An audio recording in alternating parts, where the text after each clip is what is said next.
Next, we would like to invite General Shavendra Silva, Head of the National Operational Center for Prevention of COVID-19 and Chief of Defence Staff and Commander of the Sri Lanka Army. General Shavendra will address us on managing the pandemic, protecting life, livelihoods and economic momentum.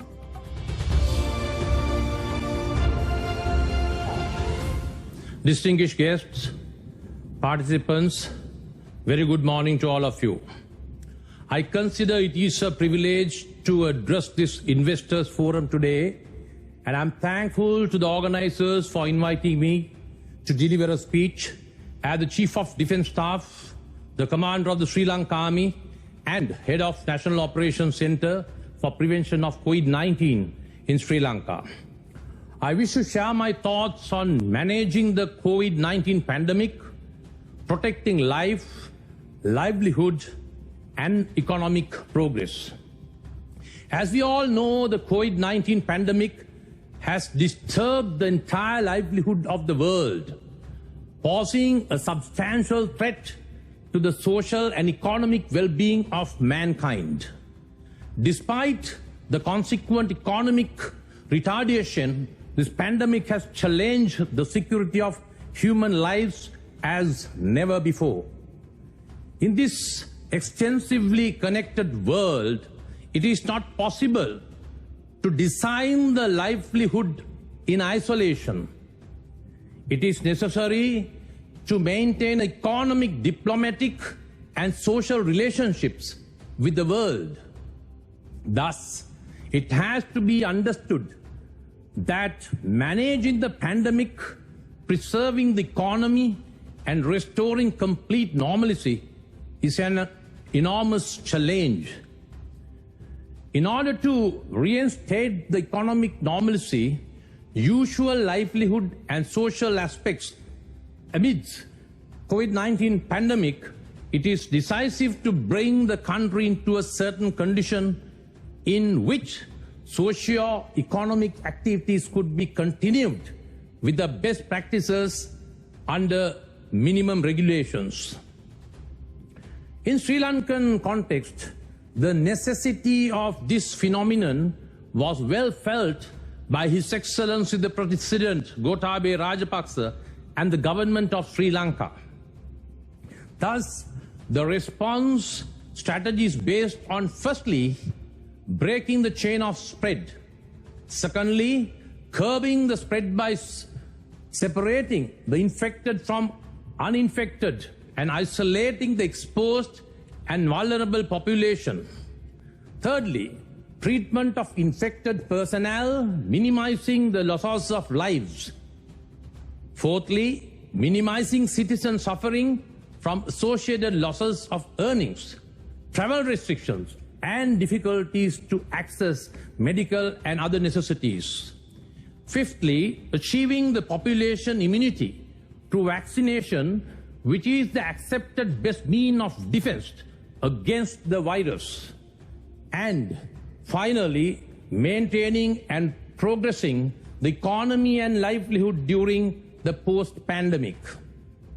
National Operations Center for Prevention of the COVID-19, headed by me, is the forefront national body appointed by His Excellency the President for operationalizing the battle against COVID-19 in Sri Lanka. It roofs the authorities of health and medical, military and law enforcing agencies, economic think tanks, disaster management units, administrative and social bodies, etc. In addition, His Excellency the President has appointed a presidential task force for economic revival and poverty eradication to ensure the economy and social well-being of the population. In the National Operations Center for Prevention of the COVID-19, the recommendations regarding the medical infrastructure, degree of restrictions, isolation of areas, facilitating the livelihood, etc., are carefully taken considering the real-time and update facts. Thereafter, the decisions taken by His Excellency the President and the government are disseminated downwards for action on ground. Therefore, I would say that we are making all our efforts to have a very comprehensive and a cohesive body to battle against COVID-19, guided by the country's highest authorities. This strategy is operationalized by distancing rules, encouraging best practices, contact tracing, isolation, and quarantine processes. Military and national intelligence are extensively utilized for contact tracing, supported by the public health authorities for subsequent monitoring and evacuation. Military, assisted by health authorities, spearheaded the isolation and quarantine processes, where security forces build and maintain quarantine facilities and provide security and medical assistance to run the quarantine centers island-wide. In curbing the spread by separating the infected from uninfected and isolating the exposed and vulnerable population, the military assists in establishing and managing the intermediate care centers under the guidelines of the healthcare authorities. Also, it is important to note that we have never neglected the tourists, foreign nationals, and business partners living in Sri Lanka. We have had special consideration of such personnel from the beginning of the pandemic, and we have taken care of them and assured their well-being as Sri Lankan citizens. As of today, healthcare authorities make a tremendous effort to minimize the losses of lives. We have been able to manage all infected cases, giving best possible treatments and facilities to save their lives. Maintaining the new normalcy of life and minimizing the human suffering due to the pandemic and economic drawbacks in Sri Lanka, the government administrative system has been empowered to collect, report, and disseminate the information to authorities so that essentials are uninterruptedly supplied to the population through a well-established government mechanism supported by private partners. The vaccination program, which has been the main focus of the government, is being carried out, covering the entire island, considering the spread and the prevalence of the virus, where the government's cordial diplomatic ties have been facilitated to get down the vaccinations. Also, we are in the process of getting down adequate vaccines in future as well. Through this, we expect to shield the entire population from COVID-19 by end 2021 to early 2022, allowing the workforce, economic pillars, economic counterparts, and general public to run the country for its advancement. We have effectively managed the first and the second wave of the COVID-19, and we are so far in the process of controlling the third wave successfully. It has to be understood that the COVID-19 is not merely a health issue. Managing the pandemic is essentially managing the economic and livelihood as well. Also, the resilience in pandemic is essentially the resilience in the economy too. Therefore, the government has never underestimated the importance of local and international economic activities to run the country's economy. The government, under the visionary leadership of His Excellency the President, initially identified economic indicators to keep the momentum of the economy whilst battling with the pandemic.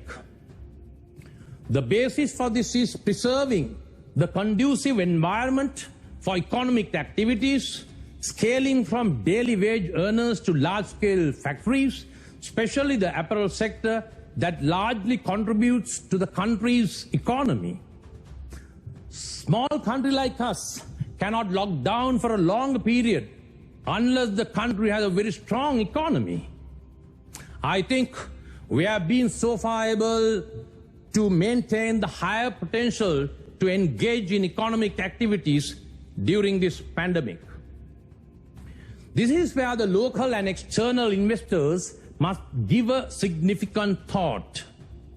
Amidst the pandemic, we are emphasized on improving domestic products, achieving self-sufficiency in food and services, and increasing the exports and value-adding of goods and services.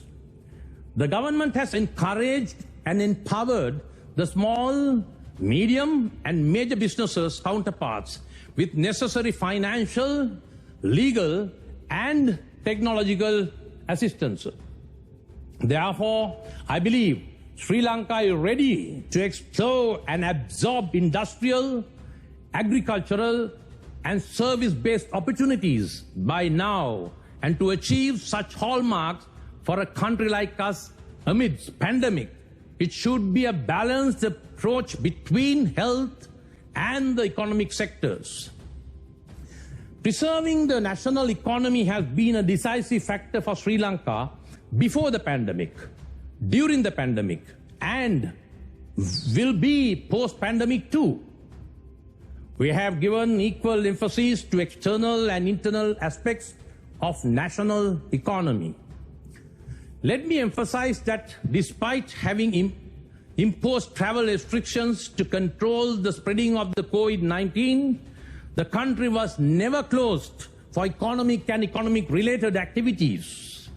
Our pandemic management strategy includes the uninterrupted running of industries, factories, export agencies, and international businesses where the employees have been assured to work amidst the pandemic with all necessary healthcare precautions and associated facilities.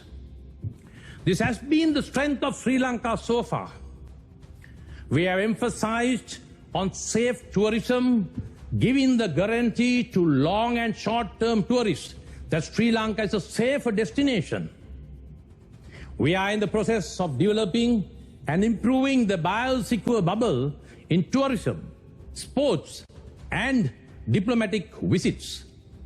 Sri Lanka has proven its competencies in providing a biosecure environment from the port of landing back to the departure. In this aspect, we have readjusted infrastructure, transport, food and beverage, and health facilities to provide cutting-edge and quality service. Also, by now, we are focusing on enhancing Sri Lanka's potential in facilitating MICE tourism, meaning meetings, incentives, conferences, and exhibitions. Considering the situation in and around the world, we expect the relatively safer situation in Sri Lanka will give a boost to this market in time to come.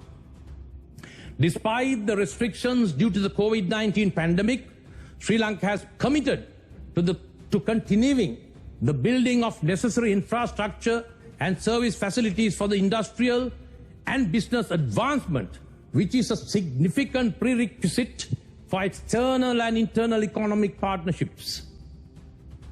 Sri Lanka's major development projects and infrastructure projects were not delayed due to the pandemic, and also the health and safety of the workers have never been compromised.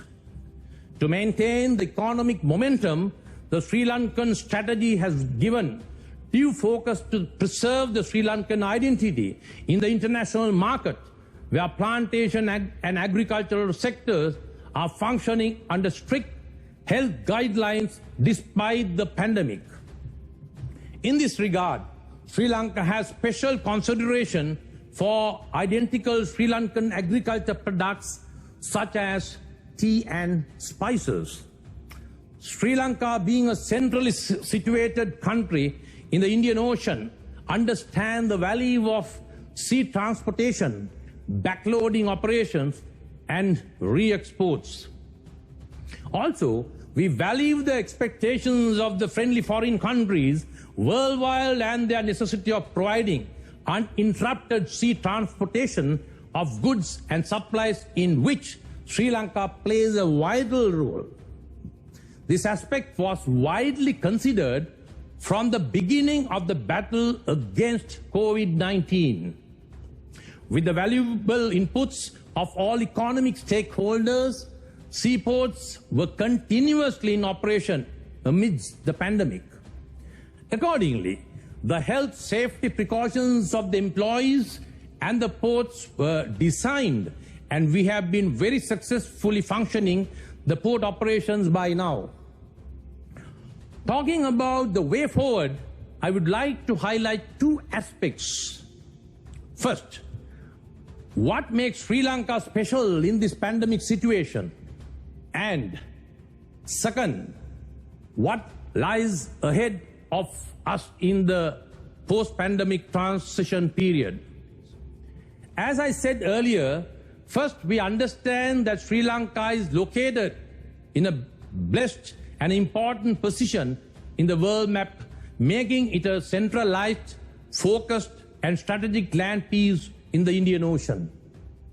Second, we understand the entire world is disturbed by the COVID-19 pandemic, and the world is eyeing for new strategic businesses, industrial and service partners to ensure the resilience of the economy, taking lessons from COVID-19 pandemic.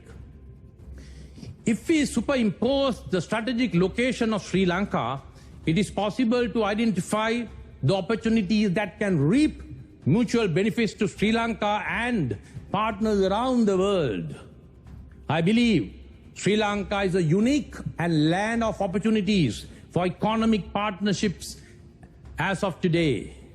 Thus, what lies ahead of us in time to come is the building of fruitful and mutually benefiting relationships with commercial partners around the globe. As I said before, I wish to re-emphasize that Sri Lanka is a land of opportunities and invite this forum to improved connectivity, trusted cooperation, and strategic economic partnerships reaping mutual benefits.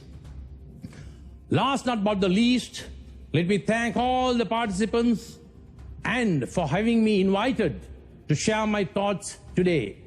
I wish you all the very best in future endeavors. Have a good day.